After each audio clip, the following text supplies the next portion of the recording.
இப்போது புதிய அறிமுகம் ஆச்சி ஹோட்டல் சாம்பார் 50 கிராம் ரூபாய் 20 மட்டுமே. மணப்பெண்ணின் பிரத்யேகமான திருமணம் Vivaha the Chennai silks. GT Holidays, South India's #1 travel brand.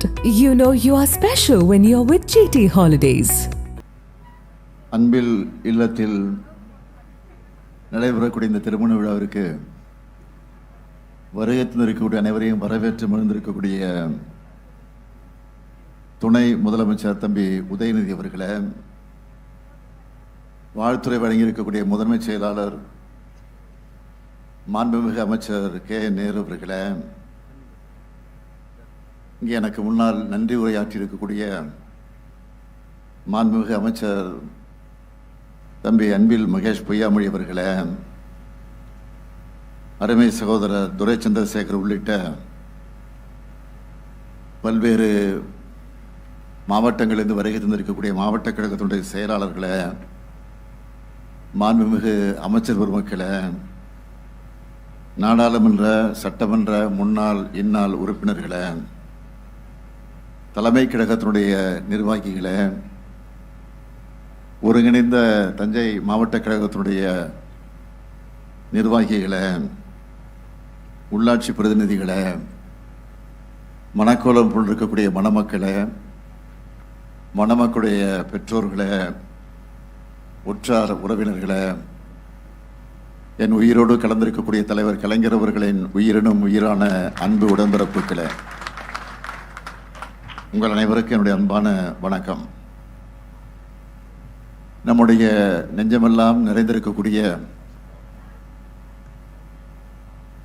நம்முடைய அன்புக்குரிய அன்பில் அவருடைய இல்லத்தில் நடைபெறக்கூடிய இந்த திருமணம்,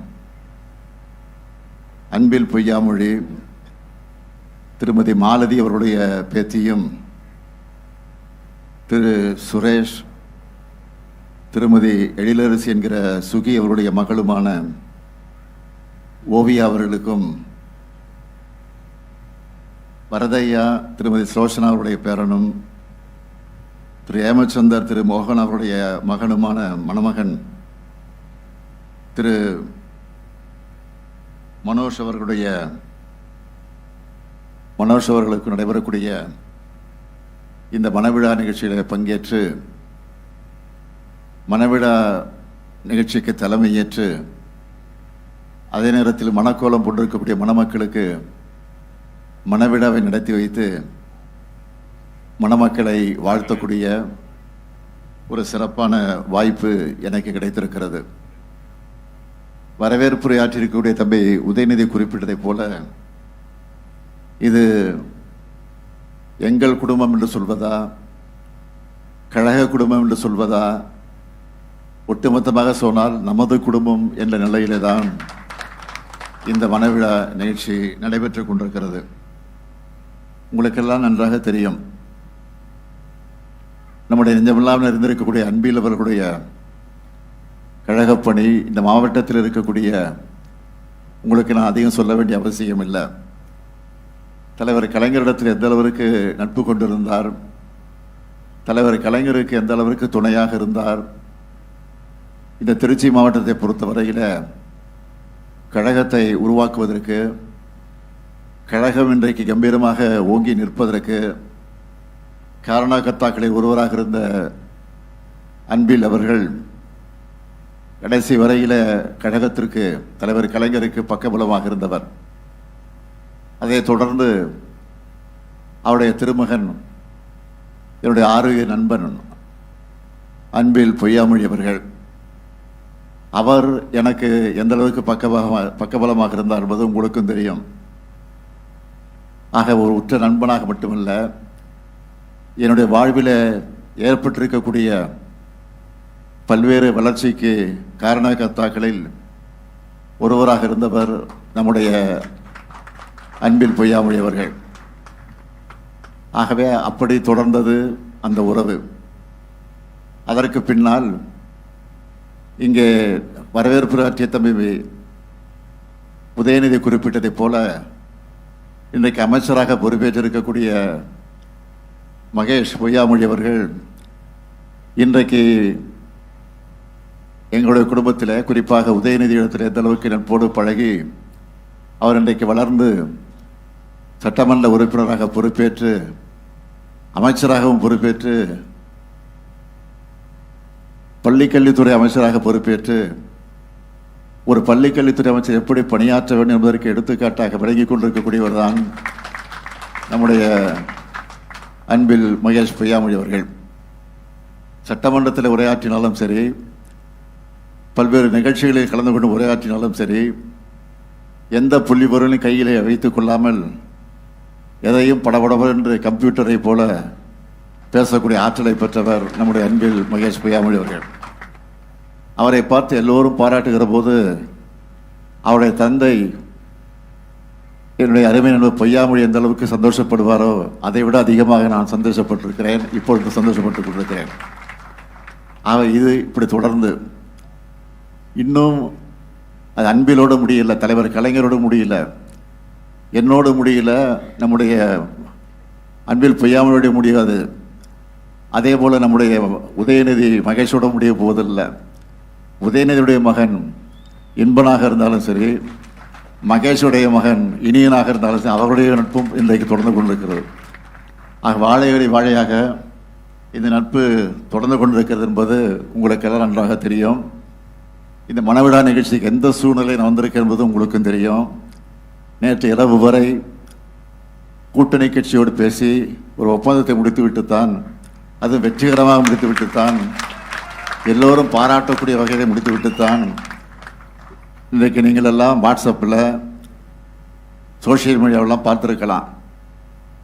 அந்த அந்த ஒப்பந்தத்தை முடித்துவிட்டு காரில் ஏறுகிற போது கையை எடுத்துட்டு அவருடைய சொல்லி அந்த ஆக்ஷனோடு நான் ஏறிய காட்சியை பார்த்துருப்பீங்க. அதை நான் திட்டமிட்டு செஞ்சதில்லை. ஏதோ காரில் ஏற வருகிற போது அங்கே எதிரில் நின்று கொண்டு இருக்கக்கூடிய பத்திரிகை நம்பலாம் பார்த்து என்ன முடிஞ்சிச்சான்னு கேட்டாங்க. முடிஞ்சிருச்சுன்னு சொன்னேன், அவ்வளோதான். அது இன்றைக்கு ஒரே வைரலாகி எல்லாம் முடிஞ்சிச்சு, ஆல் ஃபினிஷ் அப்படின்னு சொல்கிற மாதிரி இன்றைக்கு அந்த காட்சிகள் எல்லாம் வெளியாகி கொண்டிருக்கிறது. அதையெல்லாம் நீங்கள் பார்த்துருப்பீர்கள். ஆகவே அந்த மகிழ்ச்சியோடு தான் வந்திருக்கிறேன். அது மட்டும் இல்லை, இந்த திருமணத்தை முடித்துவிட்டு ராஜ்யசபாவுக்கு வேட்பாளராக நாம் 2 பேர் அறிவித்திருக்கிறோம். கூட்டணி கட்சிக்கு 2 பேருக்கு கொடுத்துருக்கிறோம், 2 இடங்களை கொடுத்துருக்கிறோம். அந்த 4 பேரும் சரியாக 12 மணி அளவில் சென்னையில் வேட்புமனு தாக்கல் செய்ய இருக்கிறார்கள். இன்று தான் கடைசி நாள். நான் வந்தே தீர வேண்டும் என்று அவர் கட்டளையிட்டு இருக்கிறார்கள். நாம் வழக்கமாக செல்வது உண்டு. ஆகவே இதை முடிச்சுட்டு உடனடியாக நான் செல்ல வேண்டிய சூழ்நிலை இருக்கிற காரணத்தினால்தான் வேகமாக வந்து வேகமாக திருமணத்தை முடித்து வைத்துவிட்டு நான் செல்லவிருக்கிறேன். ஆகவே நான் நேரத்தை அன்போடு கேட்டுக்கொள்ள விரும்புவது, இந்த திருமணம் நீங்கள் கூட நம்முடைய தம்பி உதயநிதி பேசுகிறவர் சொன்னார், இது காதல் திருமணம் என்பது என்று நானும் கேள்விப்பட்டேன். அது மட்டும் இல்லை, இந்த திருமணத்தை நடத்துவதற்கு பெண்ணினுடைய தாயார் சுகி என்கிற எழிலரசி ஒத்துக்கொள்ளவே இல்லையா கடைசி வரைக்கும். அதுவும் நான் கேள்விப்பட்டேன். கடைசி வரைக்கும் ஒத்துக்கல. ரொம்ப பிடிவாதக்காராக இருக்கக்கூடியவர் சுகி அவர்கள் எனக்கு நன்றாக தெரியும். அவங்க வீட்டில் ரொம்ப பிடிவாதம் யாருன்னு கேட்டிங்கன்னா சுகியை தான் சொல்ல முடியும். ஏற்கனவே அவருடைய தம்பி சின்ன உதயா என்று சொல்லக்கூடிய உதயன், அவருக்கும் காதல் திருமணம் தான், அதுக்கும் ஒத்துக்கொள்ளலை. ஆனால் இதுக்கும் ஒத்துக்கொள்ளலை. கடைசியாக ஒத்துக்கொள்ளலைன்னு சொன்னாலும் நாங்களெல்லாம் சொன்னால் கேட்டுக்கொள்வார்கள். செந்தாமரை எப்படி பெண்ணாக இருக்கிறாரோ அதே போல் சுகி என்கிற இளவரசி எனக்கு ஒரு பெண்ணாக இருந்து கொண்டிருக்கக்கூடியவர். அது மட்டும் இல்லை, என்னுடைய மகள் செந்தாமரையும் சுகியும் இன்றைக்கு ரொம்ப நட்போடு பல்வேறு தொழில்களில் கூட பார்ட்னராக இருந்து கொண்டு பணியாற்றி கொண்டிருக்கிறார்கள். ஆக அந்த அளவுக்கு நட்போடு இந்த குடும்பம் இன்றைக்கு அந்த இல்லத்தில் நடைபெறக்கூடிய இந்த மணவிழா நிகழ்ச்சியில் பங்கேற்ற நேரத்தில் உள்ளபடியே நான் பெருமைப்படுகிறேன், மகிழ்ச்சி அடைகிறேன். ஆகவே பொய்யாமொழி இருந்து இந்த விழாவை நடத்துகிற போது இந்த அளவுக்கு மகிழ்ச்சி அடைவாரோ அதை விட பன்மடங்கு மகிழ்ச்சியை நான் அடைந்து கொண்டிருக்கிறேன் என்பதை மாத்திரம் எடுத்து சொல்லி, மணக்கோலம் கொண்டிருக்கக்கூடிய மணமக்கள் பல்லாண்டு காலம் எல்லா நன்மையும் பெற்று சிறப்போடு வாழ வேண்டும். புரட்சி கவிஞர் பாரதிதாசன் எடுத்து சொல்லி இருக்கக்கூடிய வீட்டிற்கு விளக்காய் நாட்டிற்கு தொண்டராய் வாழுங்கள் வாழுங்கள் வாழுங்கள் என்று வாழ்த்தி விடைபெறுகிறேன். நன்றி, வணக்கம்.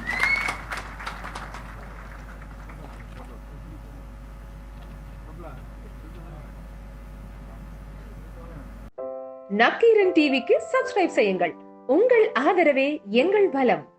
ஆசிரியர்களுக்கு நண்பனாகவும் மாணவர்களுக்கு ஆசானாகவும் திகழும் தேர்வு வழிகாட்டி.